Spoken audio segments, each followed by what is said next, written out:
நாம் எல்லோரும் மகிழும்படியாக பாடிய அவர்களுக்கு நாம் அனைவரும் இணைந்து கரகோஷம்.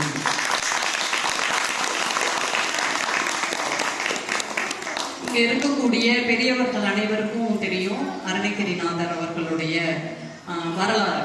இங்க இருக்கக்கூடிய இந்த சின்ன குழந்தைகளுக்காக ஒரு சின்ன ஷார்ட்டா, இப்பெல்லாம் ஷார்ட்ஸ் பார்க்கறதுன்னு உங்களுக்கு பிடிக்கும் வீடியோவோட, அந்த அளவுக்கு சொல்லிடுறேன். அருணகிரிநாதர் அப்பா அம்மா இல்லை, சின்ன வயசுலயே அப்பாவும் இல்லை அம்மாவும் இல்லை. அவங்க அம்மா இறக்கும்போது அவங்க அக்கா கிட்ட சொல்றாங்க, இந்த பையனை நீ நல்லா பார்த்துக்கோப்பா, அவன் மனசு கஷ்டப்படாம அவனை வளர்த்து ஆளாக்கிடு அப்படின்னு சொல்லிட்டு அவங்க அக்கா சொல்றாங்க, இவங்களை வளர்த்து ஆளாக்கி அவனுக்கு கல்யாணம் பண்ண பிறகு நான் கல்யாணம் பண்ணிப்பேம்மா அப்படின்னு வாக்கு கொடுக்குறாங்க. அப்ப அந்த குழந்தையே அவர்கள் எந்த விதமான கட்டுப்பாடும் இல்லாமல், எந்த விதமான, இப்ப உங்க வீட்டுல எல்லாம் சொல்லுவாங்கல்ல, டேய் டிவி எப்ப பார்த்தாலும் டிவி பாரு, போன் எடுக்காது, போய் படி, சாப்பிடும் போது போன்லாம் பார்க்க கூடாது, இப்படி எல்லாம் சொல்றாங்கல்ல, கடுப்பா இருக்குல்ல நமக்கு. ஆனா அருணகிரிநாதருக்கு அப்படி அவங்க அக்கா சொல்லவே இல்லை. சொல்லி இருந்தா அருணகிரிநாதர் அவ்வளவு பெரிய பாடல்களை பாடியவர், சின்ன வயசுல இருந்து ரொம்ப நல்லா வந்திருப்பார். அவங்க அக்கா பயந்துட்டு எதுவுமே சொல்லல. இப்ப நமக்கு பிளஸ்ஸா மைனஸா நம்ம இந்த கதையோட முடிவுல சொல்லிப்போம். அப்பாவும் அம்மாவும் நம்மளை கண்டிக்கிறாங்கல்ல, நீங்க இப்படிதான் வளரணும், இப்படிதான் பேசணும், இதை பார்க்கணும், இதை பார்க்க கூடாது அப்படின்லாம் சொல்றாங்கல்ல, அது நமக்கு நன்மையா தீமையா அப்படின்னு, இது உண்மையா நடந்தது, கதை இல்லை. இதை தெரிஞ்சுக்கிட்ட பிறகு நீங்களே முடிவு சொல்லணும். சரியா? நீங்க சொல்லணும். சொல்லுவீங்களா? என்ன சொல்றாங்க, அவங்க அக்கா எந்த விதமான கண்டிப்பும் இல்லை. அவன் என்ன செஞ்சாலும், நான் விளையாட போறேன்னா விளையாட போறேன், எனக்கு இதுதான் வேணும், எனக்கு இந்த ட்ரெஸ் தான் வேணும், எனக்கு இந்த சாப்பாடு தான் வேணும். நான் இவங்களுக்கு அவங்க வீட்டுல ஒரு 1000 ரூபாய் தான் பணம் இருக்குன்னு வச்சுக்கோங்களேன், நான் 1500 ரூபாய் என் ஃப்ரெண்டுக்கு தரேன்னு சொல்லிட்டு நான் கொண்டு கொடுத்தே தீர்றேன், எனக்கு பணத்தை கொடு, நான் இந்த சாப்பாடு சாப்பிட்டே தீர்றேன், எனக்கு கொடு. இப்படி எல்லாம் அவங்க அக்காவை கேட்டு, ஐயோ நம்ம அம்மாவுக்கு வாக்கு கொடுத்துட்டோமே, அவங்க அக்காவும் அவனை கண்டிக்காம வளர்க்குறாங்க. அவன் ஒரு குறிப்பிட்ட வயசுல இருக்கக்கூடிய எல்லா கெட்ட பழக்கமும் கத்துக்கிறாரு. அவருடைய பூர்வ தேசம் இப்ப நல்லா தெரிஞ்சுக்கோங்க. உங்க அப்பா அம்மா எல்லாம் இவர்கள் கிட்ட இப்படிதான் பேசணும், இதைதான் பார்க்கணும், இதைதான் பார்க்க கூடாதுன்னு சொல்றாங்கல்ல, அப்படி அருணகிரிநாதருக்கு சொல்றதுக்கு அவங்க அப்பா அம்மா இல்ல. அக்கா பயந்துகிட்டு எதையுமே கண்டிக்கல. அப்படி அவர் வளரும் போது அவருக்கு எல்லா கெட்ட பழக்கங்களும் இருந்ததுனால குஷ்டம், உங்களுக்கு எல்லாம் இப்ப தெரியுமான்னு தெரியல, தொழுநோய் சொல்லுவாங்க, குஷ்டம் சொல்லுவாங்க. அப்படியே இந்த கை விரல்லாம் அப்படியே தேஞ்சி போயிடும். தேஞ்சி இந்த கார்னர்ல எல்லாம் அப்படியே புண்ணு சீனும் ரத்தமுமா வரும். அந்த நோய்க்கு பேரு குஷ்டம். அந்த நோய் வந்துருது அவருக்கு. ரொம்ப ரொம்ப அவர் கஷ்டப்படுறாரு. அதுக்கப்புறமும் அவரோட ஃப்ரெண்ட்ஸுங்க எல்லாம் அவர் இவர் ரொம்ப அன்பா இருப்பார்ல, எனக்கு இது வேணும் அது வேணும் கேட்டு அவர் குடியிருந்த வீட்டெல்லாம் வித்து கொடுத்துட்றாங்க. ரொம்ப கஷ்டமான நிலைமைக்கு அவங்க போயிடுறாங்க. அப்படிப்பட்ட ஸ்டேஜ்ல தான் அருணகிரிநாதருக்கு, ஐயோ சாப்பிட கூட சாப்பாடு இல்லை, இவ்வளோ பெரிய வசதியா இருந்தமே, இன்னைக்கு இந்த கூரை வீட்டுல இவ்வளவு கஷ்டப்பட்டு இருக்குமே, அப்படியே மனசு ரொம்ப தவிச்சு போய் என்ன பண்றதே தெரியல, நம்ம அக்காவெல்லாம் நம்ம இப்படி கஷ்டப்படுத்திட்டோமேன்னு சொல்லி ஒரு திடீர்னு அவருக்கு ஒரு மாதிரி வெறுப்பு கோவில்ல போய் உட்கார்றாரு. யார்கிட்டையும் பேசல, எதுவும் சாப்பிடல, அப்படியே போய் கோவில்ல உட்கார்ந்துறாரு. கோவில்ல உட்கார்ந்து 1 நாள் 2 நாள் இல்லை, அவர் பண்ணின அவ்வளவு அடம், அவ்வளவு அழிச்சாட்டியம், அவ்வளவு தப்பான செய்கைகள், பிடிவாதம், கோபம், ஆத்திரம் எல்லாம் இருந்த ஒரு மனுஷன் இப்படி நடுத்தரவு வந்துட்டாரு. எதுவுமே இல்லை, அடுத்த வேலை சாப்பாட்டுக்கு இல்லை, போட்டுக்கு ட்ரெஸ் இல்லை, என்ன பண்றதுன்னு தெரியல.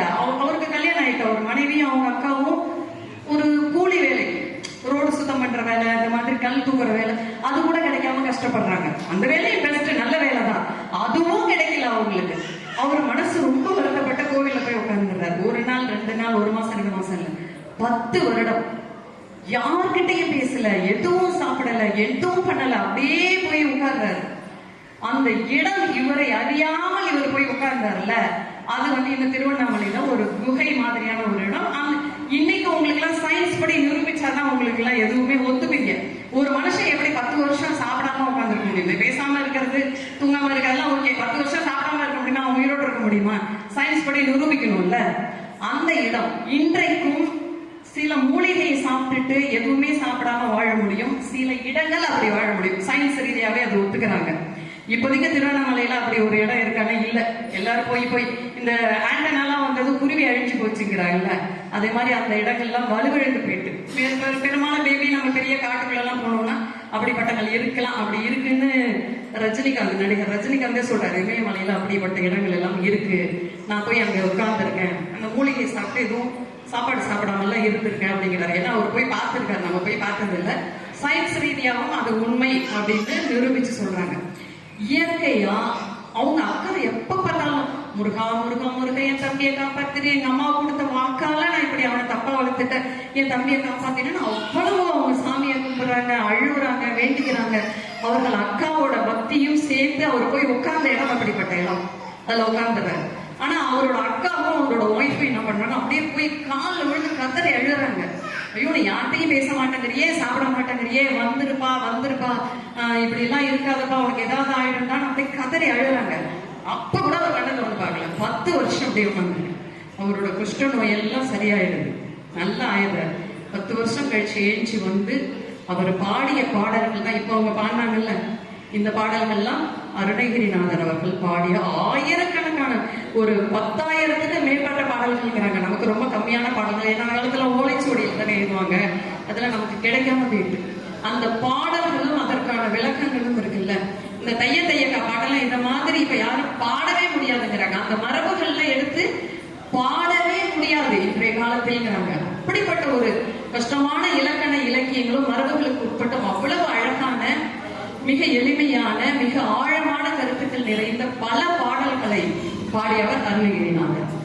இவ்வளவு திறமையும் இவ்வளவு இறைபக்தியும் மிகுந்த ஒருத்தர் குஷ்ட நோய்க்கு போயிட்டார். அதுக்கு காரணம் என்ன? அவங்க அக்கா அவங்களை கண்டிக்கிறது தானே. இப்ப சொல்லுங்க, உங்க அப்பா அம்மா எல்லாம் சொல்றது சரியா தப்பா? சரி. என்னம்மா உங்க அப்பா அம்மா திட்டுறது சரிதானே? அப்ப நீங்க வீட்டுக்கு போயிட்டு உங்க அப்பாவுக்கும் அம்மாவுக்கும் ரொம்ப நன்றி, இன்னைக்கு நான் அருணகிரிநாதர் வாழ்க்கையை வரலாறு கேட்டேன், அதனால உங்களுடைய பெருமை எனக்கு தெரிஞ்சது, மிக நன்றின்னு நீங்க சொல்றீங்க. நன்றி சொல்றது ஒன்றும் நமக்கு அசிங்கம் இல்லைல்ல, ரொம்ப சந்தோஷமான விஷயம். நீங்க போயிட்டு நீங்க இந்த சினிமாலாம் டாக்டர் மாதிரி அப்படியே கட்டி பிடிச்சி I love you daddy, I love you mummy அப்படிலாம் கூட சொல்ல வேண்டாம். போயிட்டு நீ இந்த மாதிரிலாம் செஞ்சுக்கமா, நான் அருணகிரிநாதர் கதை கேட்டமா, ரொம்ப நன்றிமா அப்படின்னு சொல்லி பாருங்க. அவங்களுக்கும் அவ்வளவு சந்தோஷம் வரும். அதை பார்த்ததுனால உங்களுக்கும் அவ்வளவு சந்தோஷம் வரும். இப்ப இன்னையிலேருந்து அப்பா அம்மா அவங்கள சொல்லும் போது நீங்க யாரும் வருத்தப்படாதீங்க, சரியா? ரொம்ப இப்பெல்லாம் இந்த காலத்துல யாரும் அடிக்கிறதுலாம் இல்லை. நாங்களாம் பயங்கரமா அடி வாங்கி வளர்ந்தோம். அப்படி அடிச்சாங்கனால ஏன் அடிச்சீங்க, நம்ம அப்பா அம்மா தானே அடிச்சாங்க, அவ்வளவு விட்டுறாதீங்க, ஏன் அடிச்சீங்க அப்படின்னு அவங்கள்ட்ட கேளுங்க. ஏன் அடிச்சீங்க, ஸ்கூல் போயிட்டு வந்த பிறகு ஏன் காலையில என்ன கோபமா திட்டினீங்க, அவங்க அதுக்கான விவரத்தை சொல்லுவாங்க. திருப்பி அப்பதான் அந்த தப்ப நீங்க செய்யாம இருக்கலாம், சரியா? ஒரு முறை நீங்க அடியோ திட்டோ வாங்கிட்டீங்கன்னா அதே காரணத்திற்காக இன்னொரு முறை அடியும் திட்டும் வாங்கக்கூடாது, ஓகேவா? அப்படி இருந்துட்டீங்கனாலே நீங்க கிரேட் தான், பெரிய லெவல்ல போயிடுவீங்க. இதையெல்லாம் நமக்கு சொல்றதுக்காக வாழ்ந்த மகான்கள் தான் அருணகிரிநாதர், அதுக்கடுத்து கிருபானந்த வாரியார். அவரை பற்றி மிக விரிவாக விளக்கமாக நமக்கு சொல்றதுக்கு கிருபானந்த வாரியார் அவர்களின் சகோதரர் மகள் இங்க வந்துட்டு இருக்காங்க. இன்னும் கொஞ்ச நேரத்துல வந்துட்டாங்களா? இதோ வந்துட்டு இருக்காங்க. திரு முத்துக்குமார் அவர்கள் தற்போது வருகை புரிந்திருக்கிறார்கள். அவர்களை வருக வருக என்று அன்போடு வரவேற்கின்றோம். அவர்கள் கிருபானந்த வாரியாரை பற்றி உங்க எல்லோருக்கும் மிக அழகாக உங்களுக்கு புரியுற மாதிரி சொல்லுவாங்க.